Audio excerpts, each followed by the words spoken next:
बड़ी भोली है बेचारी। पता नहीं कितने सालों के बाद आज का ये दिन देखने को मिला है इस माँ को। बस कुछ ही समय बाद वो लड़की अपनी आखिरी सांस लेगी। जैसे ही उस लड़की ने अपनी आखिरी सांस ली, वैसे ही मेरा बेटा मुझे वापस मिल जाएगा। हाँ माँ, अब हमारे इंतजार की घड़ियां हमेशा के लिए खत्म हो गई।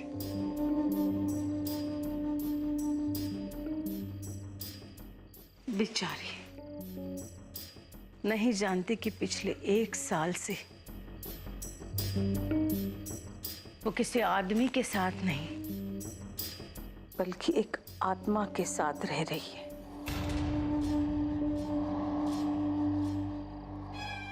लेकिन माँ, अब हमें सावधान रहना होगा। एक गलती और हमारी बरसों की तपस्या भंग हो सकती है। तुम चिंता मत करो बेटा, मैं सब संभाल लूंगी। मुझे तो बस वो श्राप टूटने का और दोबारा तुम्हारे मनुष्य रूप में आने का इंतजार है। बस माँ, चंद घंटे और, उसके बाद सब वैसा ही होगा जैसा आप चाहते हैं। बेचारी शिवानी, उसने कभी ये सोचा भी नहीं होगा कि शिव की भक्ति का फल उसे इस तरह मिलेगा। ना वो बच्ची शिवरात्रि के उस पल पैदा होती, ना आज हम उसे इस कार्य के लिए चुनते। वनराज, आज वो अमावस की रात है जहां सारी शक्तियां अपने असली रूप में आकर असंभव को संभव कर देती है। बस आज की रात उस लड़की की बलि चढ़ेगी और मैं तुम्हें हमेशा के लिए जिंदा देखूंगी। और एक बार तुम जिंदा हो गए ना, उसके बाद देव तो क्या, देवों के देव भी हमारा कुछ नहीं बिगाड़ सकते।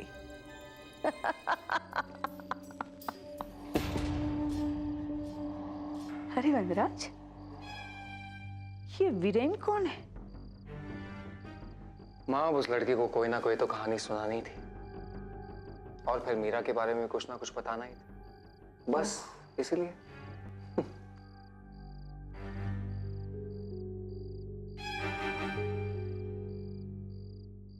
बात क्या है वनराज?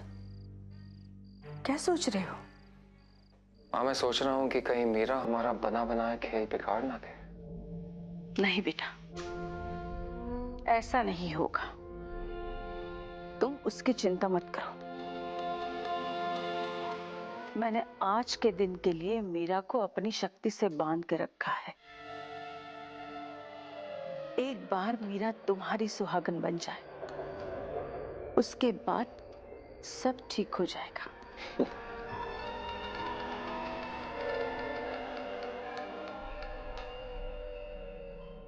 हाँ, वैसे मीरा है कहाँ? कहीं उसने शिवानी को कुछ बता दिया तो?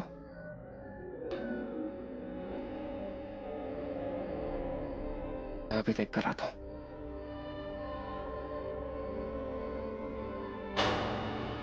शिवानी, आज तुम्हें मरना होगा, क्योंकि यहां तुमने अपने प्राण त्यागे और वहां मेरा बेटा जिंदा होगा। तुम्हारी मौत निश्चित है शिवानी। आज तुम्हारी मौत निश्चित है।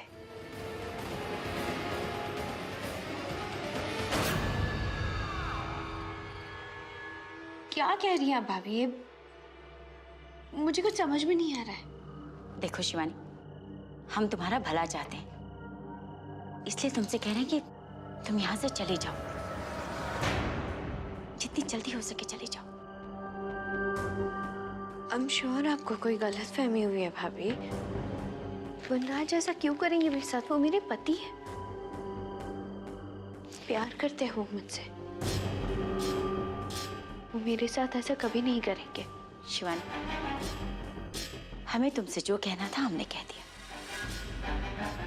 अभी तुम पे निर्भर करता है कि तुम हमारी बात का कितना यकीन करती हो। करती हो या नहीं?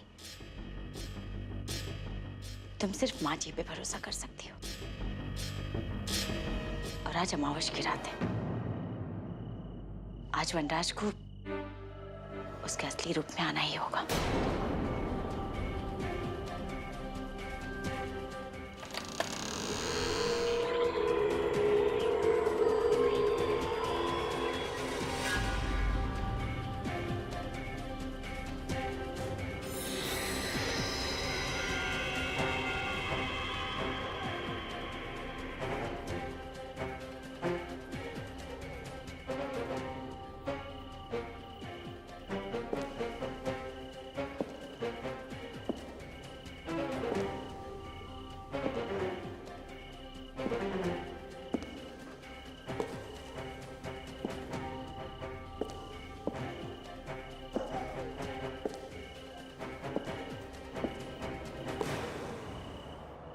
आपको माँ बुला रही है।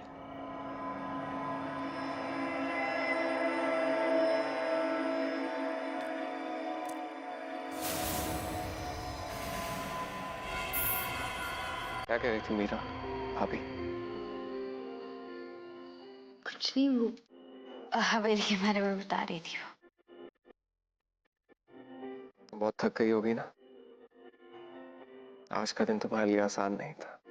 इतना कुछ हो गया। तुम एक काम करो, थोड़ा आराम कर लो। उसके बाद हमें अपने पुश्तैनी मंदिर जाना है। पुश्तैनी मंदिर? माँ कह रही थी कि शादी के वक्त जो रस्में पूरी नहीं हुई वो आज पूरी हो जाए।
प्रणाम बाबा। शिवानी तो ठीक है। बाबा वो तो मांडवा चली गई। मांडवा? अनर्थ हो गया, घोर अनर्थ। उस लड़की को मांडवा भेजने की क्या आवश्यकता थी? लेकिन शिवानी ने किसका क्या बिगाड़ा था बाबा? आज तक वो बच्ची जिसके साथ रह रही थी वो मनुष्य नहीं, एक प्रेतात्मा है, एक शापित प्रेतात्मा। श्रापित प्रेतात्मा? आज अमावस की रात है, आज की रात वो अपने असली रूप में आएगा। लेकिन बाबा शिवानी ही क्यों? शिवानी का जन्म महाशिवरात्रि के उस नक्षत्र में हुआ था जिस नक्षत्र में वनराज की मृत्यु हुई थी, और आज वो वनराज शिवानी की बलि चढ़ाकर आत्मा और शरीर का मिलन करवाएगा। बाबा उसे बचाना होगा। हाँ बाबा, हमें किसी भी कीमत पर शिवानी को बचाना होगा। दिल की साफ और पवित्र आत्मा है वो लड़की, इसलिए स्वयं भोलेनाथ ने हमेशा उसे बचाया है। लेकिन मुझे पता है कि मांडवा की उस हवेली में उन लोगों ने क्या जाल बुना होगा। बाबा कोई तो उपाय होगा शिवानी को बचाने के लिए, कोई उपाय।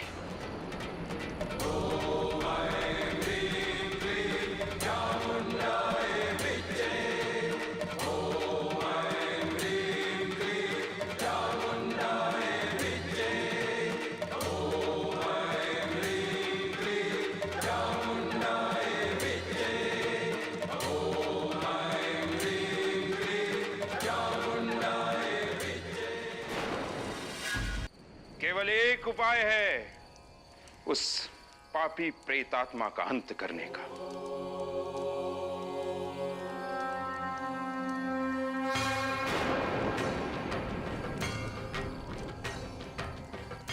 शिव जी का ये त्रिशूल, इस त्रिशूल से ही उस आत्मा का अंत संभव है। और हां, ये भभूत अपने पास रखना। ये भभूत उस आत्मा पे डाल देना, उसकी शक्तियां कम हो जाएंगी। उसके बाद ही इस त्रिशूल से उसका अंत संभव है। समय बहुत कम है तुम लोगों के पास, जाओ।